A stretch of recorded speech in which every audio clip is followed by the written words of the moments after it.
Sobat Bahagia, jumpa lagi bersama dengan kami, dengan saya Vista dan sahabat saya Ken di acara Ngobras, ngobrol bersama di Cafe Bahagia. Bukan sekedar ngopi. Nah, Sobat Bahagia, ini kan kita masih dalam masa prapaskah nih, masih dalam masa pantang dan puasa. Gimana nih pantang dan puasanya? Semoga masih aman, semoga nggak ada halangan ya. Nah, kan kita sudah mau memasuki pekan suci. Pasti Sobat Bahagia punya banyak pertanyaan nih yang mungkin masih terpendam selama ini di dalam hati, masih kira-kira masih abu-abu, masih butuh banyak penjelasan. Nah, kali ini kita sudah kedatangan Romo Paroki kita, Romo Reynold, nanti yang akan menemani kita ngobrol-ngobrol di sini untuk menemani kita menjawab pertanyaan-pertanyaan yang tadi masih terpendam di hati para Sobat Bahagia. Nah, halo Romo, selamat sore ya. Sore Romo. Selamat sore, senang sekali. Vista, sebelumnya mendingan saya bikinin kopi dulu kali ya. Iya, Romo mungkin mau ngopi dulu ya, Bu ya. Lebih mantap lagi. Lebih mantap lagi. Saya kasih kuenya dulu deh. Ya, terima kasih. Kue coklat. Kue coklat sesuai request. Terima kasih. Terima kasih. Romo, saya bikinin kopi susu ya. Boleh, terima kasih. Iya, halo Romo. Halo. Senang sekali Romo ada waktu untuk bisa menemani kami di sini, menemani saya dan Ciken Ken. Karena kan kita tadi saya sudah bilang ada banyak sih sebenarnya pertanyaan-pertanyaan. Nah, gini kita kan sudah mau masuk ke pekan suci nih. Nah, saya tuh punya pertanyaan. Kenapa kalau misalnya nih mau masuk sebenarnya sih masa prapaskah dulu ya ya. Kenapa dalam masa prapaskah itu kita itu sebagai umat Katolik harus melakukan pantang dan puasa? Sebenarnya Tuhan tuh mau apa sih dari kita sebagai umatnya gitu loh? Apakah memang dengan pantang puasa itu kalau kita sudah berhasil menjalani terus kita udah pasti lulus gitu untuk memasuki pekan suci, gimana monggo? Ya, memang pertama kita harus memahami dulu arti pantang dan puasa itu. Ya, di dalam budaya Yahudi, karena kekristenan itu tidak terlepas dari Yahudi. Ya, kita meneruskan dari budaya orang Israel. Nah, di dalam budaya orang Israel memang sudah ada kebiasaan pantang dan puasa.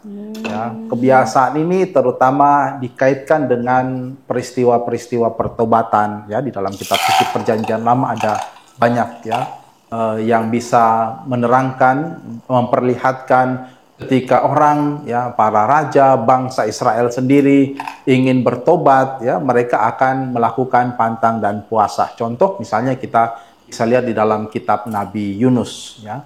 Juga pantang dan puasa sendiri dikaitkan dengan peristiwa-peristiwa ketika akan melakukan ya suatu peristiwa besar ya, hari besar ya, atau tugas khusus. Nah, itu ada pantang dan puasa. Contoh misalnya Yesus yang berpantang dan berpuasa selama 40 hari itu bukan karena pertobatan, karena kan Yesus tidak berdosa, tetapi sebagai bentuk persiapan untuk memasuki karya perutusannya ya, untuk menjalankan misinya. Nah, itulah yang dilakukan di dalam tradisi orang Yahudi yang kemudian kita lanjutkan saat ini ya. Yang kita lanjutkan juga kurang lebih sama, tetapi lebih tekanannya kepada bagaimana kita menyiapkan hati kita ya, menyucikan diri kita supaya kita siap untuk menyambut peristiwa penting yaitu Paskah. Kesempatan di mana kita berefleksi ya, introspeksi diri ya, melihat kembali hubungan kita dengan Tuhan supaya peristiwa Paskah sungguh menjadi peristiwa di mana kita didamaikan kembali, diperdamaikan, dipersatukan kembali, bisa mengalami rahmat Tuhan yang sungguh besar, yang sungguh agung di dalam hidup kita. Jadi itu yang pertama-tama menjadi makna pantang puasa di dalam peristiwa Prapaskah ini, supaya kita sungguh-sungguh dapat menyiapkan hati kita, ya, dapat menyambut peristiwa kebangkitan Tuhan, penebusan Tuhan dengan sukacita. Jadi sungguh merupakan kewajiban. Ya. Yesus sendiri di dalam kitab suci, di dalam Injil, ketika ditanya mengapa murid-murid Yohanes ya dan murid-murid kami berpuasa tetapi murid-muridmu tidak, ya. Tetapi Yesus mengatakan ya, mereka akan berpuasa ketika pengantin diambil dari mereka. Dapatkah sahabat-sahabat mempelai itu berpuasa jika mempelai ada bersama mereka?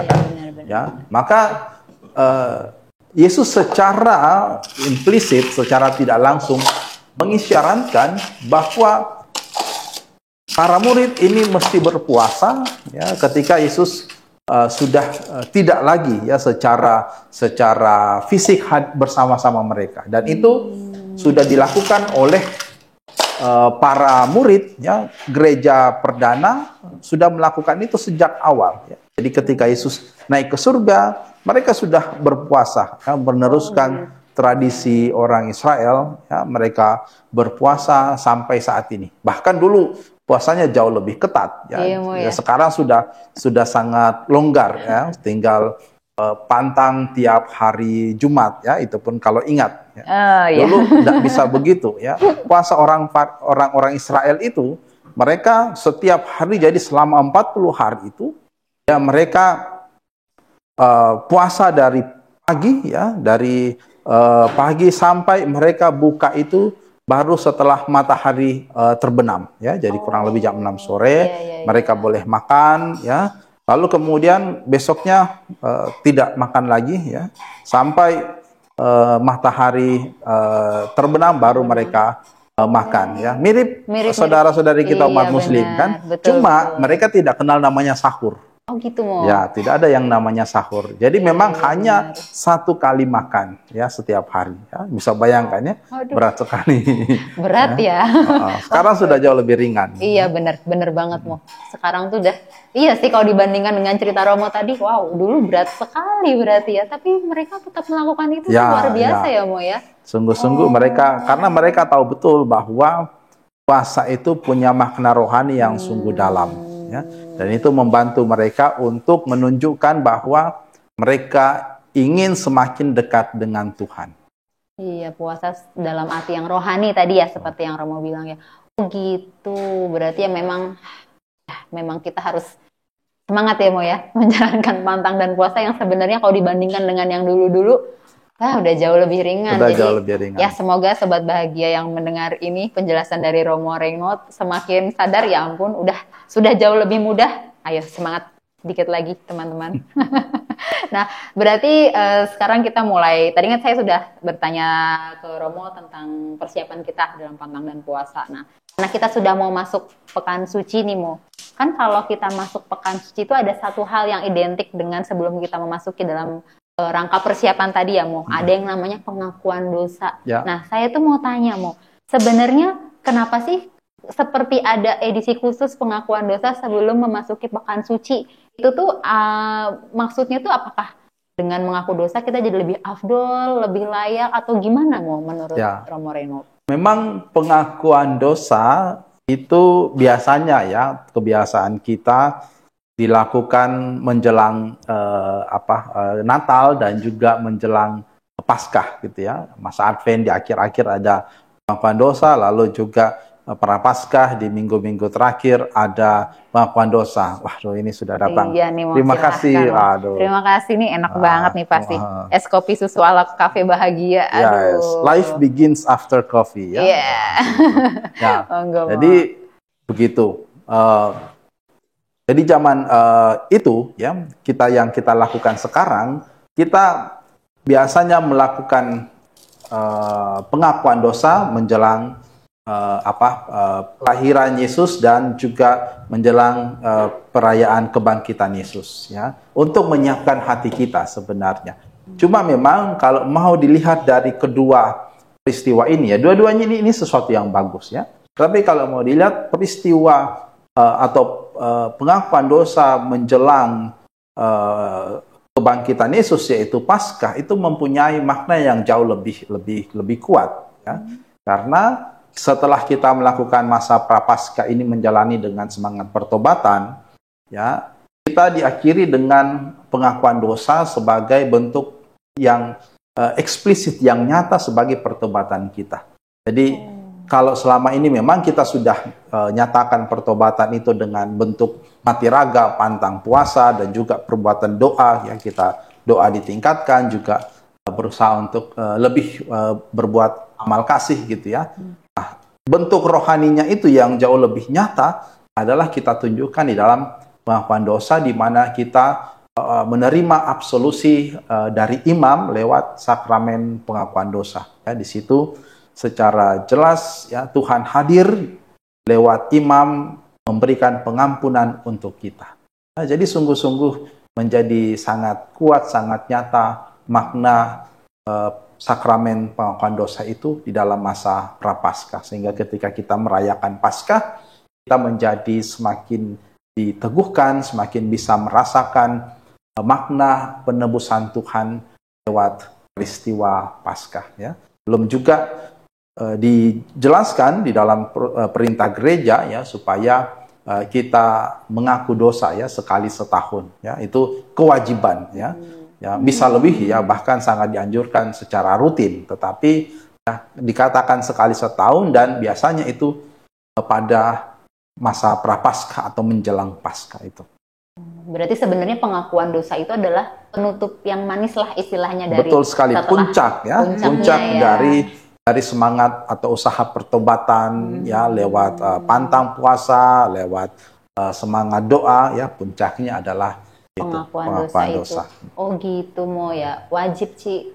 Ya, tapi itu berarti tuh Mo, kalau kayak gitu ya Mo, berarti pengakuan dosa itu perlu, dan memang di setiap event misalnya kalau Prapaskah maupun Natal itu tetap ada pengakuan dosa yang harus wajib dilakukan oleh umat Katolik gitu ya Mo ya? Kalau dibilang wajib tidak wajib, memang ya wajib itu sekali setahun ya. Oh, ya. Benar. Tetapi ya sebagai orang beriman ya kita merasa ada makna yang sangat dalam ya di dalam pengakuan dosa itu ya.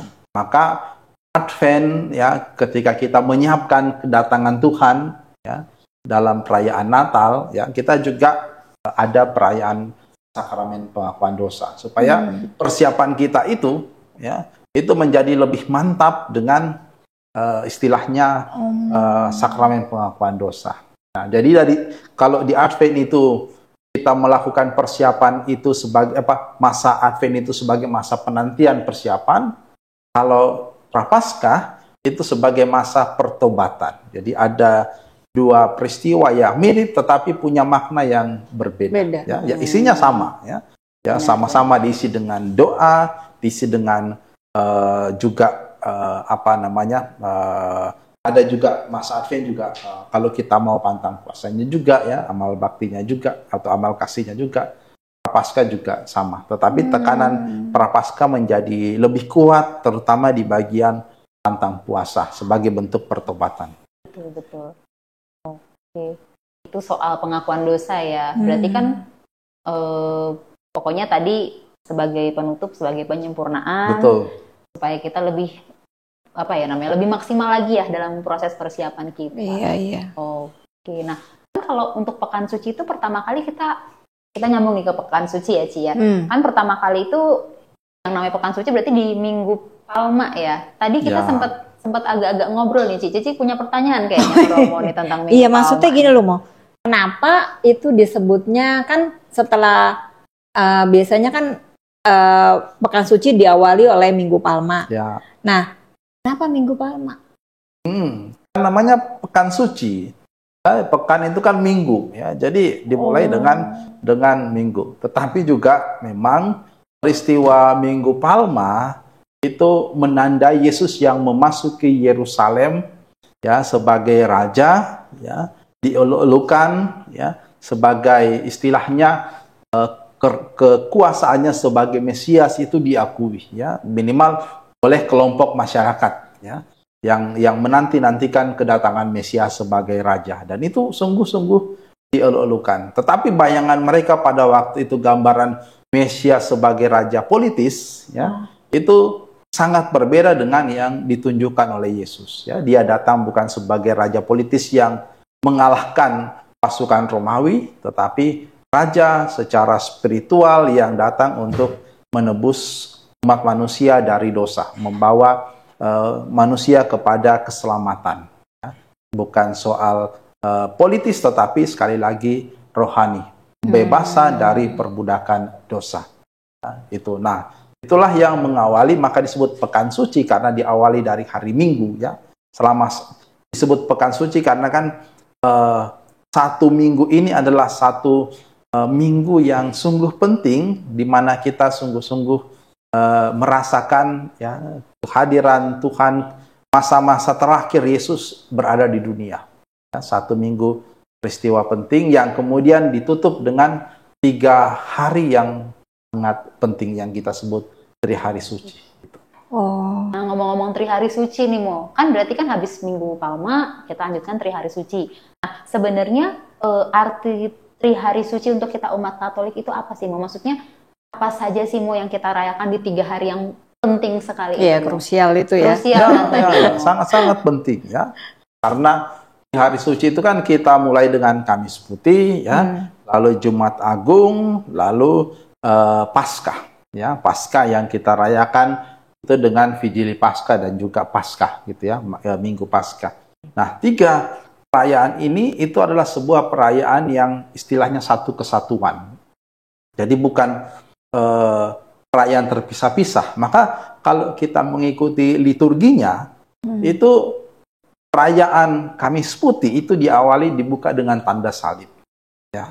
Tetapi tidak ditutup dengan tanda salib. Ya, jadi Kamis Putih itu tidak ada tanda salib di akhir seperti misa pada umumnya. Ya. Jumat Agung juga tidak dimulai dengan tanda salib dan tidak ditutup dengan tanda salib. Benar-benar. Ya.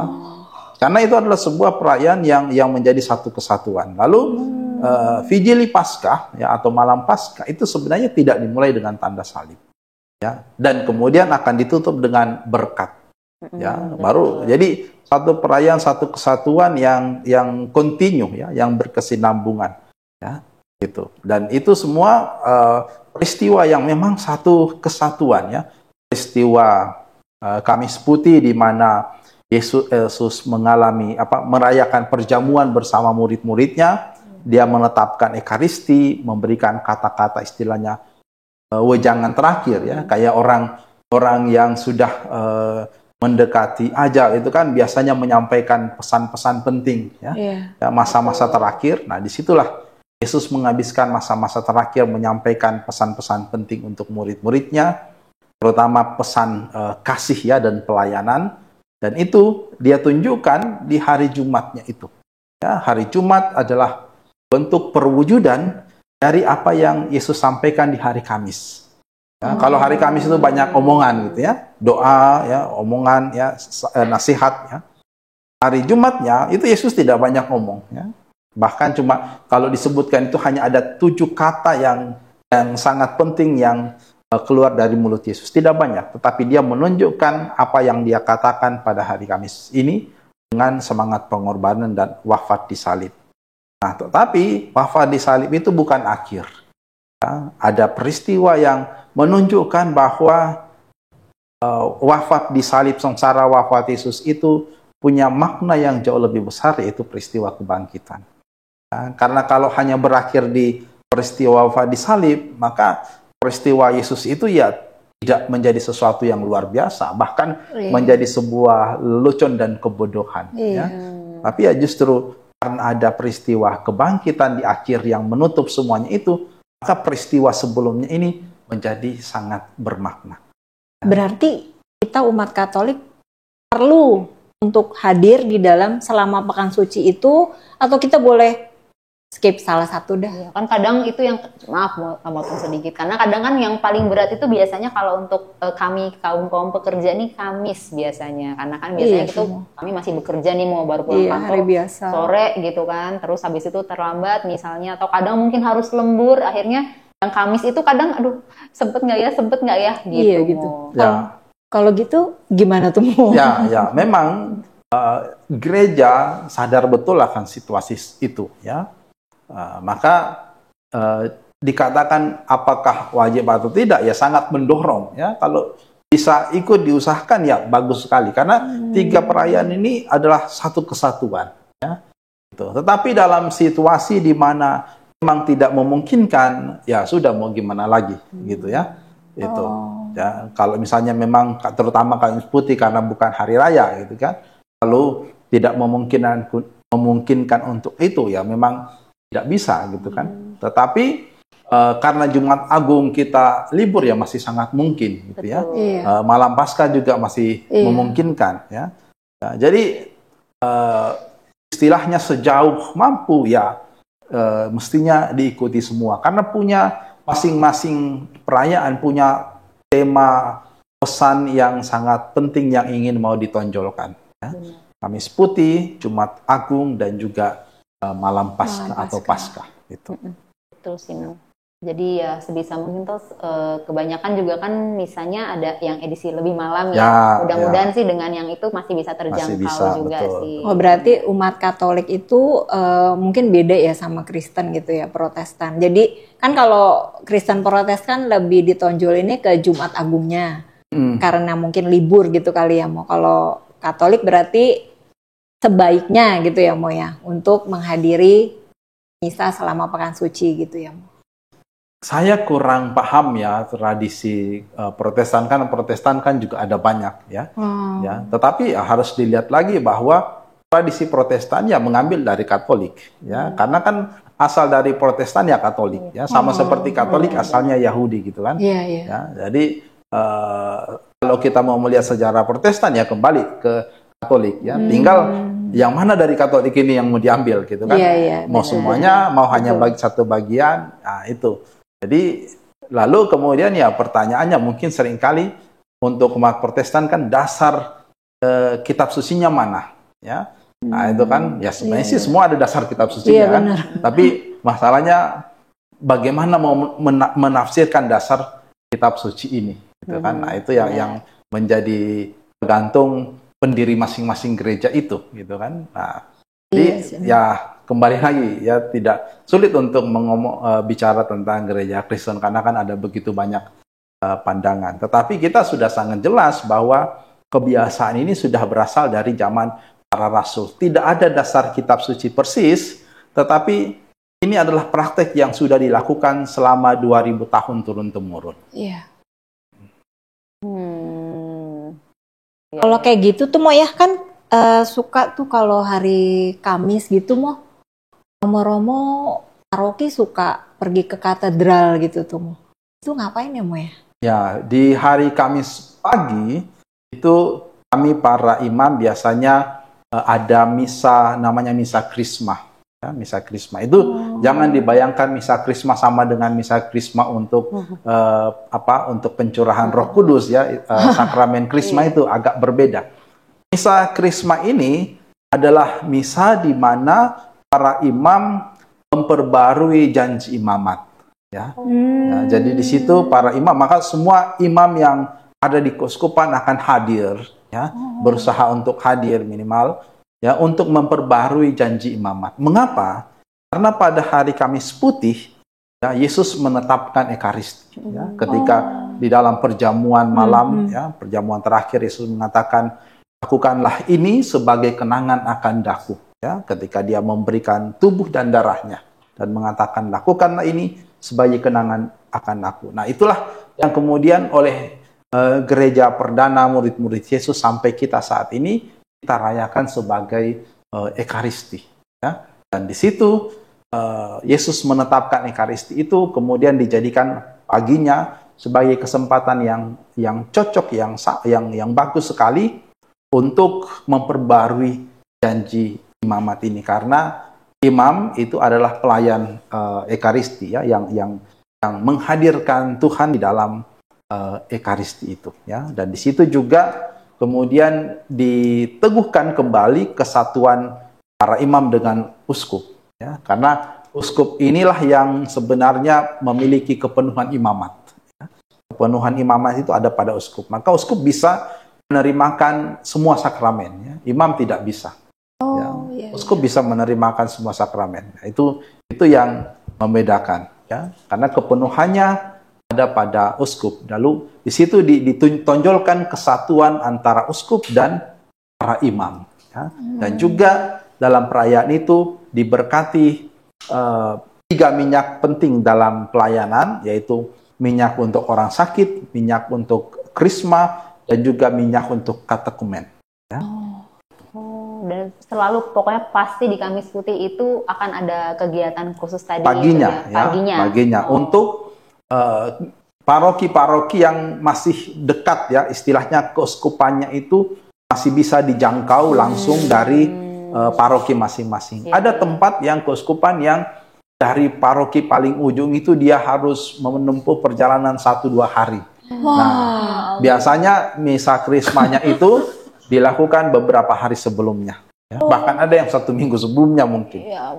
Mengapa? Karena jangan sampai dia ikut misa krisma, lalu nanti setelah ikut dia terlambat untuk pulang. Benar juga. Nah, kalau terlambat untuk pulang, gimana umat merayakan Kamis Putih kan? Iya, betul. Jadi itu karena situasi. Cuma memang umumnya dalam situasi misalnya di Keuskupan Agung Jakarta ini masih bisa untuk ditempuh, jadi dilaksanakan di pagi hari. Oh, jadi misa krisma itu pasti dilakukan, cuma yang untuk maksudnya yang masih bisa dijangkau ya Kamis paginya. Itu. Tapi memang aslinya paginya. Aslinya kan paginya itu, tapi disesuaikan kalau memang tidak memungkinkan, tetap dilaksanakan, tapi di waktu yang lebih memungkinkan. Betul. Oh begitu, aduh.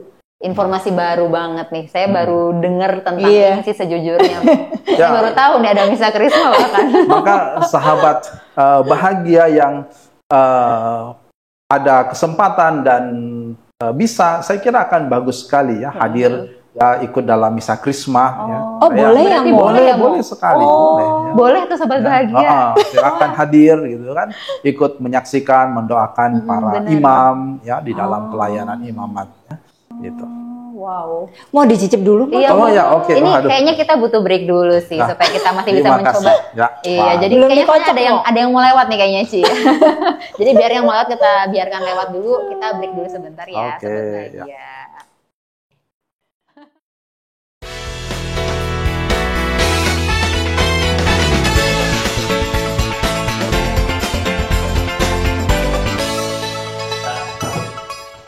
Halo Sobat Bahagia, kembali lagi nih di acara kita untuk ngobrol-ngobrol bersama Romo Remo. Nah, melanjutin yang tadi nih Tadi kan kita sampai di Misa Krisma di hari Kamis ya, Kamis Putih.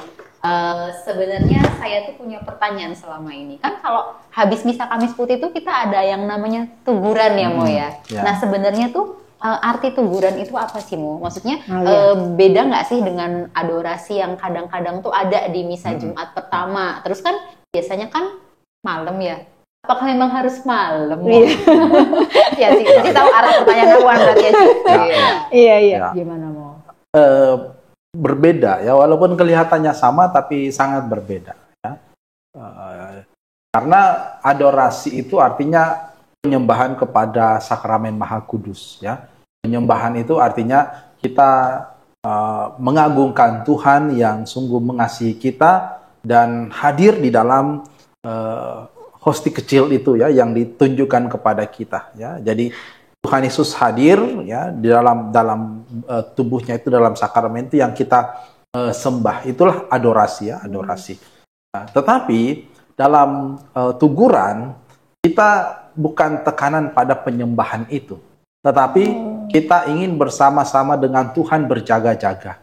Ya, seperti Tuhan yang pada 2000 tahun yang lalu bersama murid-muridnya berada di Taman Getsemani.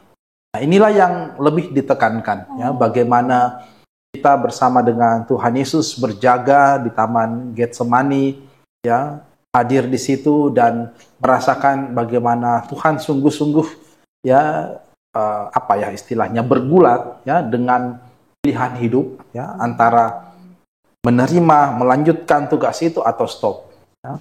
Jadi jangan dibayangkan bahwa semua sudah direncanakan lalu Yesus tinggal menjalani ya. Kita juga harus tahu bahwa Yesus itu manusia ya, dia bukan hanya Allah saja ya, dia 100% manusia, dia juga 100% Allah gitu ya. Nah, sebagai manusia dia juga diperhadapkan pada pilihan-pilihan ini. Ya. Nah, disitulah dia bergulat antara melanjutkan, menerima piala ya yang harus dia minum itu atau menolak. Ya, karena dia tahu betul ketika dia menerima, konsekuensinya akan sangat berat ya, penderitaan sengsara yang akan dia tanggung sangat berat. Nah, di situ kita hadir berjaga-jaga bersama dengan Tuhan, ya, ikut merasakan bagaimana Tuhan bergulat untuk dapat menerima ya piala yang dia minum agar kita boleh mengalami keselamatan itu. Jadi sekali lagi mirip sekali, cuma punya makna yang berbeda. Sehingga adorasi itu bisa kita lakukan kapan saja gitu ya. Kita masuk ke kapel adorasi, berdoa di situ ya, bukan cuma juga Jumat pertama ya. Bisa kapanpun itu ya. Di gereja-gereja ada kapel adorasi, kita bisa melakukan. Bisa dilakukan bersama, bisa juga pribadi ya. Tapi dalam teguran itu hanya kita lakukan pada sesudah perayaan Kamis Putih malam, karena memang di situ Yesus berjaga-jaga bersama dengan murid-muridnya. Ya. Ketika Yesus mengingatkan murid-muridnya dengan mengatakan bahwa tidak sanggupkah kamu untuk berjaga-jaga dengan aku sejenak saja. Ya. Muridnya diingatkan yang waktu itu sudah tertidur, ya, supaya mereka itu siap untuk bersama-sama berdoa dengan Tuhan. Berarti sebenarnya dengan teguran itu Tuhan mengajak kita untuk ikut sebagai yang tadi Romo bilang, merasakan bahwa sebagai manusia yang harus apakah mau ikut tetap dengan rencana Allah Bapa atau memang tetap ini, atau kita diminta oleh Tuhan untuk menemani Tuhan berdoa. Karena soalnya simbol dari yang waktu Romo bawa itu kan tatahannya kan simbolnya kan tetap sakramen Maha Kudus gitu kan? Enggak ya. Jadi itulah yang membedakan juga ya. Jadi di dalam tuguran sakramen Maha Kudus tidak diperlihatkan ya. Itu makanya dia tidak ditempatkan di monstran ya, dia ditempatkan di dalam sibori yang mungkin ada yang macam-macam ukuran ya, tidak kelihatan secara fisik sakramen itu, tapi dalam sibori ya, artinya kita berjaga ya bersama dengan Yesus, bukan Yesus yang hadir yang kita sembah, kita muliakan dalam adorasi, tapi Yesus yang hadir bersama-sama dengan kita ya, berjuang untuk dalam pilihan ini untuk menebus dosa-dosa kita ya. Nah, itulah yang kemudian kita lakukan sambil juga kita berdoa supaya kita juga bisa dikuatkan seperti Tuhan Yesus ya. Dalam hidup kita kan kita diperhadapkan dengan berbagai macam pilihan ya. Nah, kita berdoa bersama dengan Tuhan supaya dalam pilihan-pilihan yang ada ini kita bisa seperti Tuhan, bisa memilih yang terbaik yang sesuai dengan rencana Tuhan yang walaupun itu tidak mudah ya, seperti piala yang ia minum. Di dalam ya. Iya. Berarti kan kalau adorasi berarti kita lebih ke penyembahan dan penghormatan, tapi kalau teguran tuh bersama ya, bersama berjaga-jaga. Jadi istilahnya ya udah kita bersama dengan Yesus, ikut ada di dalam suasana itu ya mempersiapkan diri, hati, dan ya kondisi-kondisi sebelum Yesus akhirnya menghadapi sengsaranya ya sebelum mati kayu salib. Berarti memang ya namanya juga jadi malam ya, Cia. Ya. Memang harus malam berarti harus malam, ya. Harus malam. Kamis Putih misa, habis itu memang semalaman berdoa, berjaga-jaga bersama. Betul, ya. Harus betul. Malam memang ya, sobat bahagia. Jadi ya udahlah. Kalau tidak malam ya bukan teguran namanya. Iya benar, nah itu kalau bukan malam bukan teguran namanya ya. Oh gitu, oke. Untuk Kamis Putih itu sih pertanyaan terbesar dalam hati saya selama ini. Terima kasih atas jawabannya. Terus habis Kamis Putih kita lanjut nih ke Jumat Agung. Ya. Saya punya pertanyaan yang selama ini masih terpendam sebenarnya, Saya tuh bingung, Ya bingung sih lumayan. Kalau Jumat Agung itu kan kita hanya ibadat ya, ya. Kita nggak ada misa kudus atau ekaristi. Itu kenapa ya, ya? Ya, memang di dalam Jumat Agung itu kita merayakan wafat Yesus. Nah, peristiwa wafat Yesus dalam arti Yesus turun ke tempat penantian, ya, ke dunia orang mati istilahnya, itu tidak selaras dengan makna ekaristi sebagai perayaan kebangkitan Tuhan. Ya, jadi tidak sejalan gitu loh antara Yesus yang turun ke tempat penantian dan ekaristi sebagai perayaan kebangkitan. Ya. Jadi istilahnya perayaannya itu kontras. Iya juga. Nah, maka Iya, memang benar. tidak dimungkinkan, ya, karena maknanya akan sangat bertentangan, sehingga memang di hari-hari itu bahkan ya tidak boleh ada misa, ya, gitu. Jadi pada Jumat Agung ya tidak boleh ada imam tidak boleh mempersembahkan misa di situ.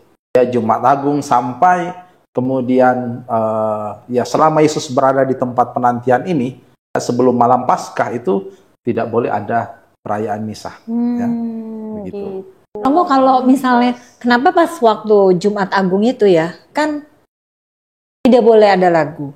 Tidak boleh ada lagu. Boleh dan- ada lagu. Oh boleh ya, Mo? Lagu boleh. Cuma Terus, di awal. Di awal enggak. itu banyak kan tidak ada lagu dan harus suasana hening. Terus Oh, maksudnya lagu pembuka. Lagu Iya. juga nggak Oke, ada, lagu ya, ya. penutup. emang nggak ada ya, Mo? Memang tidak ada. Oh, pas langsung makna Betul. yang mau disampaikan ini apa, Mo? Waktu Romo itu tiarap di depan altar. Karena sekali lagi antara Kamis Putih dan Jumat Agung itu masih berhubungan, Oh. ya. Jadi Iya. lagu pembuka itu kan menyambut Yesus yang hadir lewat imam gitu ya, masuk dalam perayaan ya, pembukaan istilahnya ya. Gitu. Sedangkan Jumat Agung itu kan masih kelanjutan dari Kamis Putih, sehingga tidak perlu ada istilahnya dalam arti tertentu lagu pembukaan, karena itu masih kelanjutan, masih berhubungan. Iya, oke. Ya. Demikian juga selesainya, kan juga Iya, belum tidak selesai ada. sebenarnya, maka tidak ada Oh, iya. lagu penutup. Ya, itu Siap. adalah sebuah satu perayaan. Kalau yang tiarap itu, Mo? Itu adalah ketika tiarap itu imam berdoa, ya, memohon rahmat Tuhan, terutama di dalam peristiwa wafat Yesus ya, yang wafat untuk menebus kita supaya kita boleh mengalami kasih Tuhan yang sungguh besar ya, yang mau mengorbankan hidupnya untuk keselamatan kita. Berarti baiknya kita sebagai umat ikut berlutut dengan berdoa atau Ya, kita ikut berdoa di situ ya, menyadari kasih Tuhan yang sungguh besar, yang wafat ya untuk keselamatan. Bagaimana kasih itu ditunjukkan dengan pengorbanannya. Benar, karena memang kalau Jumat Agung itu saya secara pribadi ya mau rasanya tuh hari itu kayak sedih banget, maksudnya kayaknya duka gitu ya, apalagi tadi ya lagu pembukanya nggak ada, terus ya itu Iya. kita konsekrasi segala macam juga nggak ada kan, beribadat itu kayak suasana itu kayak kebawanya jadi aduh kok kayaknya mendung Lagi masa sekali. berkabung gitu ya. Iya, betul. Tapi memang harusnya memang seperti itu berarti ya Mo ya. Maksudnya kita menghayati pengorbanan Kristus buat kita semua ya. Salah satunya ya memang suasananya pasti jadi seperti itu gitu ya Mo ya. Betul, ya. Sedih banget soalnya kalau Jumat Agung tuh suasananya tuh bener-bener aduh gloomy banget deh Ya, kalau apalagi saya banyak secara yang pribadi. pakai pakaian hitam gitu kan. Iya, Oh, benar. iya, iya. Nah, kalau pakaian sendiri sebenarnya ada aturan atau gimana? Nggak ada aturan. Oke. Memang warna perayaan merah. Gitu Iya ya. benar. Oh, iya. Perayaannya merah ya. Ya, sebenarnya, warna warna liturginya gitu kan, bukan karena apa, tapi Yesus wafat sebagai ya istilahnya martir gitu kan, ya semua martir perayaannya merah gitu ya. Nah, Yesus wafat sebagai martir, mengorbankan dirinya, menumpahkan darahnya untuk keselamatan kita, maka memang warnanya merah ya. Tapi ketika umat menunjukkan itu dengan nuansa hitam atau pakaian lain dengan sebagai bentuk lambang turut apa ya namanya berduka gitu ya, walaupun juga dari segi istilah berduka mungkin juga kurang cocok ya. Kenapa kurang cocoknya? Karena memang Yesus wafat, tetapi bukan tekanan dukanya yang mau ditekankan, tetapi bagaimana kasih Allah ini itu sungguh nyata gitu loh. Ya. Allah yang mengasihi kita dengan memberikan hidupnya. Nah, itulah yang harapannya bisa kita sadari ya. Sehingga permenungan dan juga banyak hening itu tempat kita sebenarnya untuk berefleksi dan merasakan ya, akan pengorbanan Tuhan itu. berarti puncak dari Pekan Suci itu bukan di Jumat Agung. Bukan ya. Puncaknya itu adalah malam Paskah, perayaan Paskah. Karena peristiwa wafat Tuhan, sengsara wafat Tuhan itu tidak akan punya makna tanpa perayaan Paskah. Ya. Benar. Gitu. Ya. Dulu kan apalagi yang tanggal merah kan hari Jumat ya Mo. Jadi kan akhirnya secara naluriah jadi pusatnya sepertinya di hari Jumat nih gitu. Orang-orang juga teman-teman saya yang saudara-saudara dari beda agama ya itu juga mengira memang pokoknya ya udah acaranya itu hanya ada di Jumat. Jadi kalau saya misalnya ambil cuti atau minta libur di hari lain kayak loh kan ibadahnya hari Jumat ya. Pasti mereka kan nggak tahu gitu ya Mo ya. Karena ya memang secara umum kan seperti itu, tapi ya untuk kita yang umat Katolik nih, itu ya puncaknya bukan di Jumat. Kadang suka gitu ya, Vista ya. Maksudnya sebenarnya gini. yang untungnya adalah malam hari Paskah itu ya sudah hari hari Minggu sudah hari raya, jadi tidak perlu lagi hari raya. Seandainya bukan di hari Minggu, maka ya kemungkinan juga ya hari raya gitu kan akan kita upayakan. Soalnya gitu Mo, kadang nih kalau udah Kamis pergi, Jumat pergi, nah mereka suka kami nih Mo ya, suka pikir antara Sabtu udah pergi berarti Minggu nggak usah pergi gitu. Kadang pemikirannya gitu ya Mo, padahal puncaknya malah di hari raya Paskahnya. Puncaknya itu adalah pada perayaan Paskah. Ya, nah perayaan Paskah itu diawali dari ya Vigili Paskah itu malam Paskah. Jadi malam Paskah, lalu Minggu Paskah, itu adalah perayaan Paskah. Gitu. Jadi bukan tidak tepat kalau mengatakan puncaknya itu Minggu Paskahnya. Ya. Tidak tepat juga kalau ya istilahnya puncaknya itu adalah perayaan Paskah. Ya. Vigili Paskah adalah perayaan Paskah, Minggu Paskah juga adalah perayaan Paskah. Gitu. Jadi dua-duanya adalah puncaknya. Puncak harus gitu. Dari malam. Kadang kan berat ya mau masuk malam sudah sampai tengah kan panjang prosesinya ya kalau hari Sabtu itu kan di malam Paskah itu kan. Kadang mikirnya hari Minggunya kayak aduh semalam sudah panjang ya. Ikut prosesi sepanjang itu kayaknya hari Minggu maunya istirahat deh. Tapi itu memang nggak lengkap jadinya ya Mo ya, justru dari itu masuk dalam satu kesatuan untuk perayaan Paskah. Nah sebenarnya kalau dibilang satu kesatuan itu adalah Kamis Putih, lalu Jumat Agung dan perayaan Paskah. Ya, perayaan Paskahnya itu sebenarnya ya mau itu malam Paskah, mau itu Minggu Paskah itu adalah perayaan Paskah. Gitu, ya. Jadi ada yang mengatakan gimana? Apakah kalau sudah ikut malam Paskah boleh nggak ikut Minggu Paskah gitu kan? Ya, secara hukum gereja tidak diwajibkan ya dalam arti bahwa harus ya sungguh-sungguh kalau tidak ikut tidak sah gitu kan, ya tidak sampai seperti itu. Gitu. Tetapi sangat baik gitu kan karena dua perayaan ini merenungkan Yesus kebangkitan Yesus ya sama-sama memang, tetapi ada tekanannya ya. Yang satu memang Yesus yang bangkit ya, terutama pada istilahnya Yesus datang sebagai cahaya ya, maka malam Paskah itu menjadi panjang karena kita diingatkan dengan sejarah ya. Sejarah dari perjanjian lama gitu kan. Allah yang hadir menyatakan dirinya ya, membebaskan bangsa Israel ya, perayaan Paskah itu sampai kemudian saat peristiwa kebangkitan Yesus. Jadi ditunjukkan sejarahnya itu ya.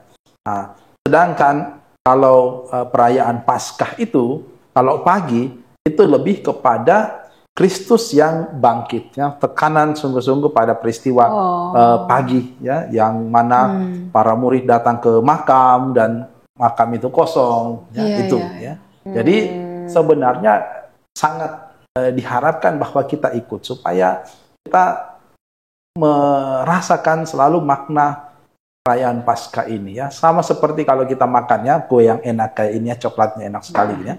Nah, itu kita makannya itu kan nggak sekali ya, kita ingin cicip terus ya. Nah, itulah yang ingin dilakukan ya, walaupun sekali kan sudah tahu, rasanya sudah tahu sih. Tapi kan kalau enak kita nikmati dan sungguh berharga ya, kita ingin merasakan itu terus. Nah, itulah ya yang harapannya bisa kita lakukan karena memang perayaan Paskah ini adalah puncak dari seluruh liturgi gereja.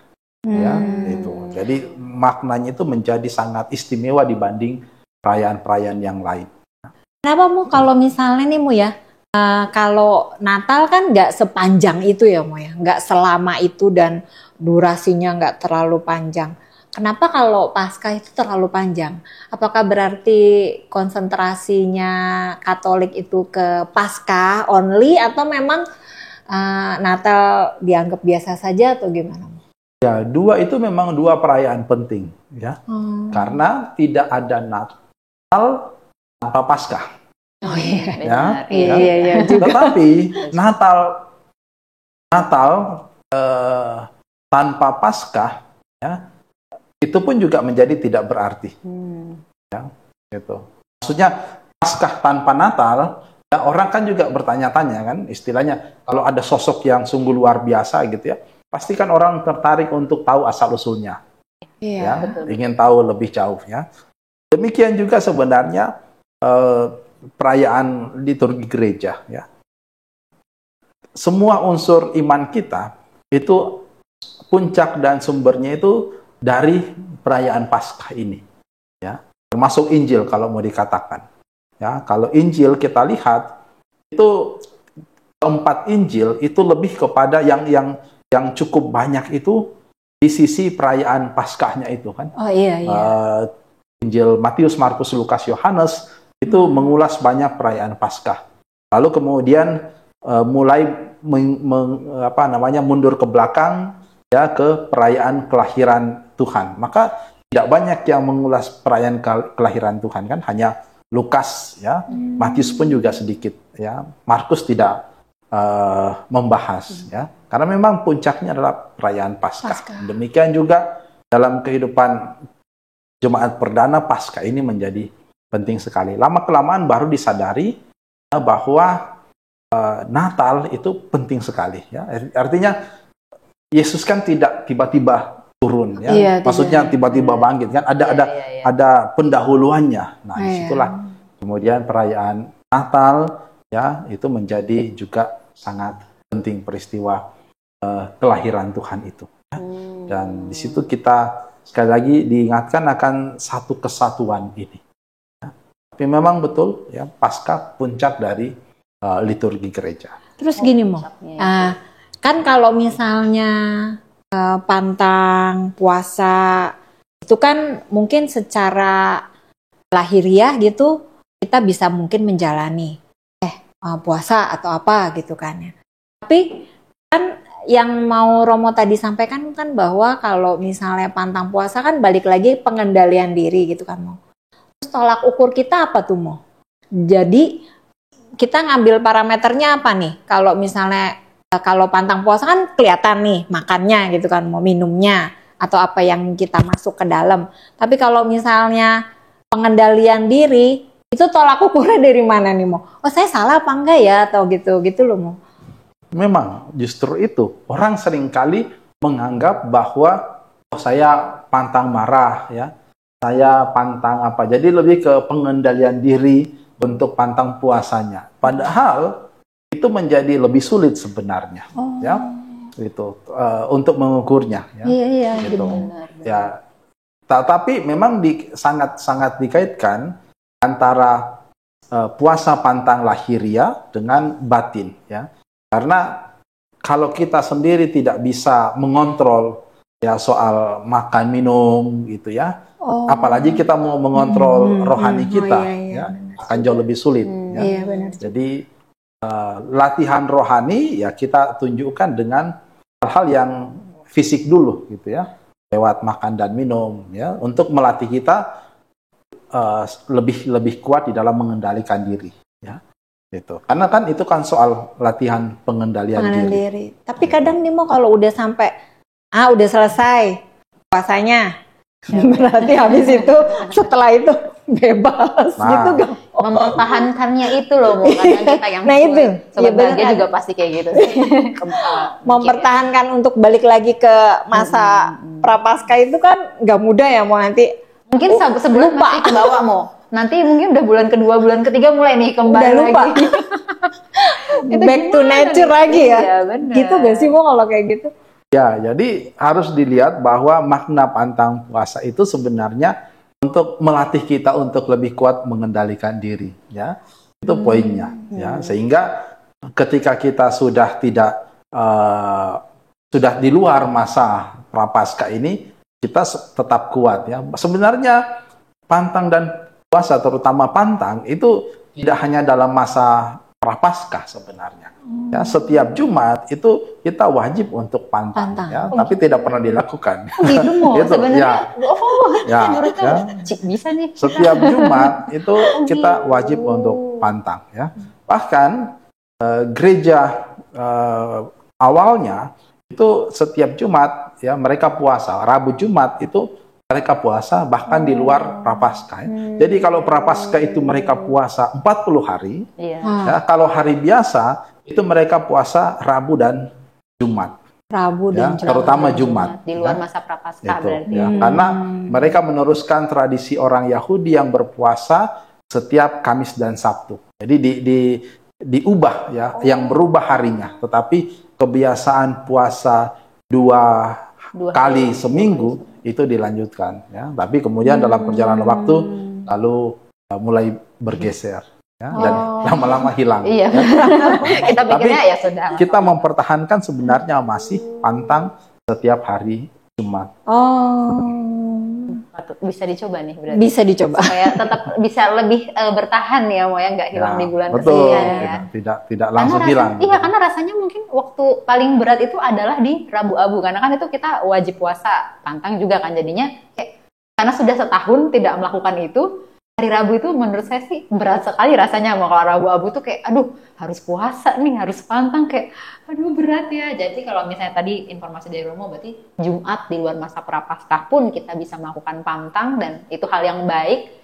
Berarti bisa dicoba itu Sobat Bahagia, supaya lebih terbiasa. Jadi pas masa prapaskahnya kembali datang, ya sudah udah nggak kaget lagi ya Mo ya. Wah, info yang luar biasa Mo. Oke. Nah Mo, berarti kan dari obrolan kita nih sepanjang hari ini, sepanjang sore inilah ya. Sebenarnya nih dari mulai awal, dari persiapan dan segala macam, Romo sudah menceritakan luar biasa ya. Kita juga pandangan-pandangan baru dan pengetahuan-pengetahuan baru. Kalau misalnya boleh disimpulkan sebenarnya, jadi intinya kan di Paskahnya ini ya, maksudnya di perayaan Paskah ini, arti Paskah itu sebenarnya gimana Mo? Untuk kita umat Katolik nih, yang untuk supaya kita bisa, oh ya Paskah tuh begini, kita bisa lebih menghayati, mempersiapkan diri pastinya, itu gimana Mo? Ya, kesimpulannya gimana? Paskah itu sendiri sebenarnya itu sumbernya dari Perjanjian Lama ya, yang kita dengarkan nanti pada perayaan Malam Paskah ya, bagaimana orang bangsa Israel merayakan Paskah. Nanti kita dibacakan dari kitab Keluaran ya, pasal 12 ayat 11 di situ ya. Ketika mereka merayakan Paskah yang berarti Tuhan lewat ya. Jadi Paskah itu ya dari bahasa Ibrani Pesak gitu ya. Artinya Tuhan lewat ya. Tuhan lewat itu artinya dia hadir gitu ya. Kayak siapa presiden ya lewat di depan gereja kita. Wah, itu kan kita seperti disapa gitu kan ya. Jadi diperhatikan gitu. Itu lewat saja gitu ya. Dan kita tahu dampak dari Tuhan lewat untuk peristiwa Paskah orang Israel itu, mereka diselamatkan dari perbudakan ya. Bayangkan satu bangsa yang ribuan orang bisa keluar dari Mesir ya. Itu sebuah peristiwa yang sangat besar. Ya. Disitulah keajaiban dari Tuhan yang lewat ini. Nah, itu kemudian Pesak itu, Tuhan lewat itu diterjemahkan di dalam bahasa Yunani ya, dari Ibrani menjadi Paskah ya, Paskah. Lalu terjemahkan lagi dalam bahasa Latin juga masih Paskah. Masuk ke bahasa Indonesia menjadi Paskah. Ya. Jadi itu ya bagaimana perubahan kata ya. Artinya juga tetap sama, cuma maknanya yang menjadi berbeda ya. Kalau yang awalnya itu Tuhan lewat menyelamatkan bangsa Israel dari perbudakan di Mesir, sekarang Paskah itu kita rayakan sebagai bentuk Allah yang hadir, bukan cuma lewat ya, hadir ya, menjadi manusia, menyelamatkan kita dari perbudakan dosa. Dalam banget. Tidak hanya lewat tapi juga memang hadir, karena kan memang menjadi manusia bersama-sama dengan kita seperti dan tetap kita, tinggal bersama-sama dengan kita. Iya juga, ya, maka kita punya Tritunggal itu ya, Trinitas ya, karena Yesus memang naik ke surga, tetapi Roh Kudus tetap ada bersama-sama dengan kita. Gitu. Nah, Romo ada pesan nggak nih Mo untuk para sobat bahagia nih yang lagi melihat dan mendengarkan perbincangan kita dalam rangka mempersiapkan dalam mau memasuki pekan suci sampai nanti kita merayakan kebangkitan Kristus. Silahkan Mo kalau ada pesan. Ya, sobat bahagia yang dikasihi Tuhan, kita tadi sudah mendengar bagaimana makna pekan suci, terutama dari hari suci yang puncaknya itu adalah perayaan Paskah. Ya. Mudah-mudahan kita semakin tergerak untuk menyadari bahwa perayaan Paskah ini merupakan tanda kasih Tuhan untuk kita yang menebus kita dari dosa-dosa kita, yang menginginkan supaya kita bisa kembali kepadanya, mau mengalami kasih dan keselamatan dari Tuhan sendiri. Dan terlebih ya, dari peristiwa Paskah ini kita diingatkan bahwa perjuangan hidup kita seberat apapun itu kalau kita lakukan bersama-sama dengan Tuhan, maka hasilnya adalah kebangkitan. Peristiwa Paskah berpuncak pada peristiwa kebangkitan ya. Dan untuk sampai ke sana kadang-kadang harus lewat jalan salib. Maka kita diharapkan untuk tidak menghindari salib, tetapi mau menjalani itu dengan pengharapan kita akan sampai kepada peristiwa Paskah. Luar biasa sekali, amin. Sobat bahagia, selamat mempersiapkan diri. Sekali lagi terima kasih banyak Romo Reno atas waktunya, atas obrolan yang luar biasa. Yang pastinya sobat bahagia pasti setuju nih, obrolan kita kali ini tuh bener-bener banyak menjawab pertanyaan-pertanyaan yang mungkin agak sulit ya selama ini kita dapatkan jawabannya. Jadi sobat bahagia, selamat mempersiapkan diri memasuki pekan suci dan mempersiapkan diri untuk merayakan kebangkitan Tuhan. Semoga kita semua selalu dikuatkan ya Mo, seperti pesan Romo tadi, untuk tidak takut memanggul salib ya Mo ya. Amin. Baik, kalau begitu sobat bahagia, terima kasih atas kebersamaannya. Sampai jumpa lagi di acara Ngobras selanjutnya, tentunya dengan topik-topik yang nggak kalah serunya pastinya. Sampai jumpa, dadah!